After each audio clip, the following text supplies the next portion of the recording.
All right, welcome back, everyone. My name is Jake Hall, the Manufacturing Millennial, and with me is Chris from Manufacturing Happy Hour and our special guest, Matt Charles, VP at Robex. That's right. Thanks for having me, guys. Appreciate it. Yeah, and our relationship goes back many years. We first met when I was working at a distributor. Yep. You were working at Mobile Industrial Robot, being a what was your role? You were head of the West. I was sales director for the Midwest. Neither. So there we go. The one I didn't met. Way to go. The sales director for the Midwest, and you joined the Robex team about a year and a half ago. No, it was back in March timeframe, so about 6 months. Oh, yeah, So, brand 6 new. months. Oh, time- yeah, time brand new. flies. Well, I Time just flies. knew Robex was doing so much with Mir, and that's Right. where Yeah. you were before. Yeah. It was like there was That already makes a lot sense, of yeah. overlap. So for those of the audience that doesn't know, let's start off with real quick. Who is Robex? Yep. So Robex, we're a robotic integrator. We focused on custom solutions for the pick, pack, pal world. So that's really what's kind of gotten us into the mobile side of things. Is we're developing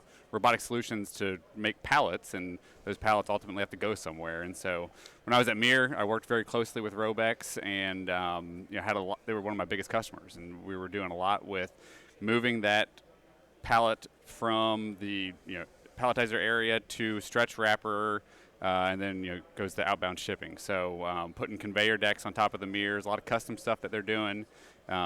We got a lot of the software side of things figured out, because that's kind of the hard part, is connecting to some of the PLCs that are out there and doing that. But we've got fleets of double-digit robots out there at a few different accounts. So a lot of experience in the mobile side of things. That's what's really kind of helped drive all that. And we have a handful of topics we want to cover today with you. I think one of them is there's been some big news around Robex recently, and you sold to a private equity company. That's right. And I think we're curious to learn a bit more about what that looks like, right? I'm very familiar with what it's like when, a larger manufacturer purchases a smaller manufacturer, Right. if you will. But, Yep. what does that look like? What are the goals associated with that? Fill us in a little bit, just from a high level. Yeah, it's a good question, and something that I'm learning about as we kind of go through here. So we were acquired back in March, April time, from about when I started, by Angelus, which is a private equity group out of California. And at that same time frame, we also acquired an integrator in Tipton, Indiana, Midstate Engineering. So really kind of the mission is to use that backing that we have now from them to go out and acquire kind of like-sized companies. There's quite a few integrators in this space that are at that $20 to $30 million size and have just kind of plateaued there for years. And in order to really grow, and they'd have to invest a lot of money into sales and marketing and all those things. That's what Robex does really well. So we're kind of that platform that we're acquiring other integration companies and bringing it all together into the umbrella. I want to jump on the marketing side. I think that's one of those things where I first started to see Robex was on social media a lot more, and I think Chris, the same thing as well. You guys have done a really good job bringing automation to the forefront of people's minds and showing there's a lot of cool applications that robotics can do and mobile robots can do that isn't traditional, the dark, dirty doll of manufacturing. Fanuc Fridays as well. Yeah. You even have You guys have themes to Fanuc the Fridays. stuff that you do. You guys deployed your the store. Your guys' shop was like a storefront, so big glass windows, big open work areas, kind of different from what the traditional manufacturing floor is. Oh man, we have a 100-foot by 200-foot barn, and no, you guys are in a storefront where you have big glass windows where people could drive down the road and just see all the robots moving inside. And people with strong personal brands as well too. Craig Francisco is an alumni of the show. He had his own podcast there. I think he still does. You've done a lot of innovative things in that space. Yeah, there's a lot of that we do.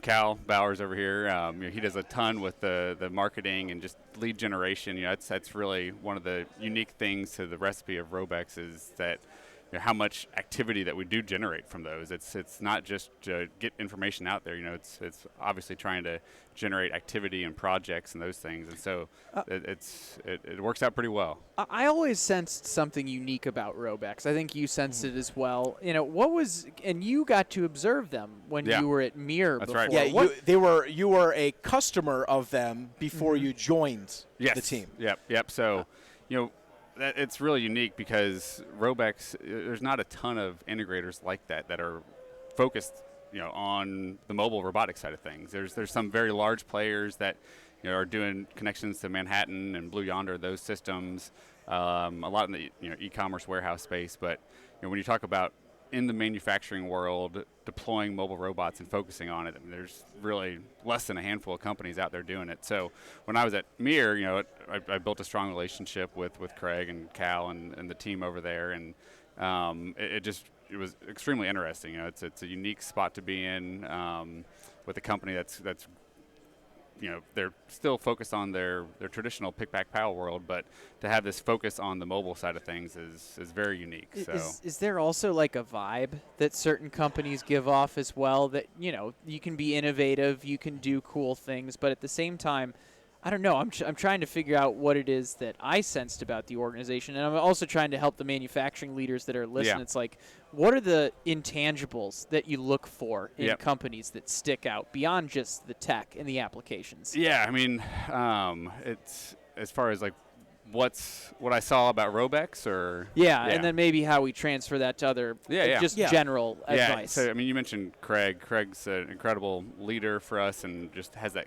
culture that's been built. As we've got a great team. We'll go out there, get the job done, have fun at the same time. So develop that kind of culture and just relationships with everybody within the organization. And I think it's a combination of all those things, just bringing that all together and having a great group of core people and just to have one mission as a whole. We're trying to go out there and grow and become a much larger robotic integrator than we are now. It's a simple message, but great group of core people and have that common mission. And I think so many manufacturers don't communicate that as effectively as they could. And I think that just that one part of that sentence you brought up at least gave me a bit of an aha moment on what makes it.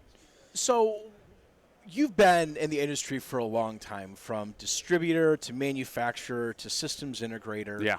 Over that period of time, what has some technology that you've just seen really be impactful to the people around it? Not necessarily the companies, but the people who work with people near it. Yeah, it's. I mean, it kind of comes back a little bit to the labor challenge that everybody has right now, and you can look back.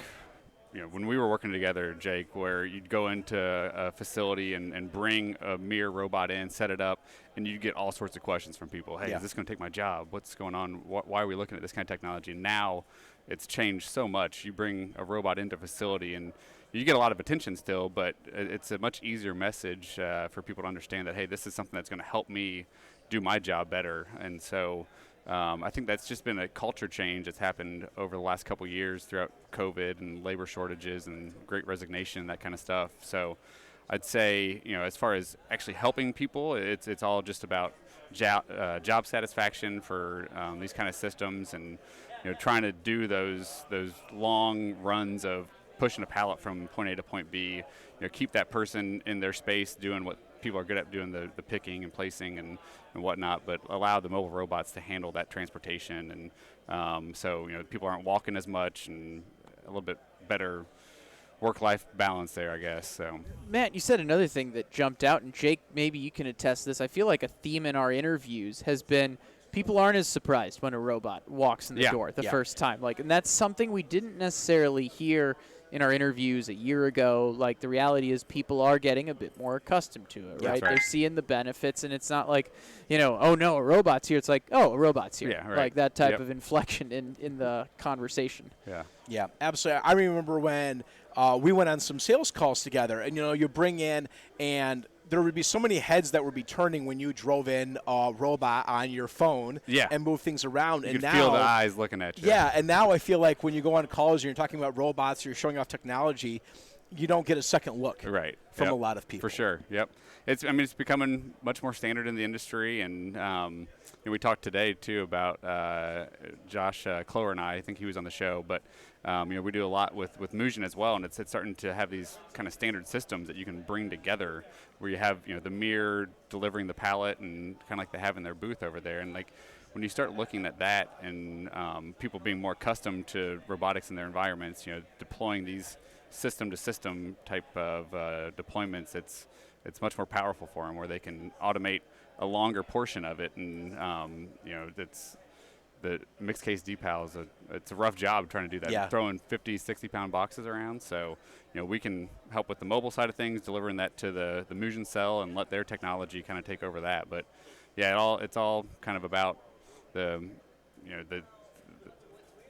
standard products that are coming out to the market and more people being used to it and kind of applying it all together.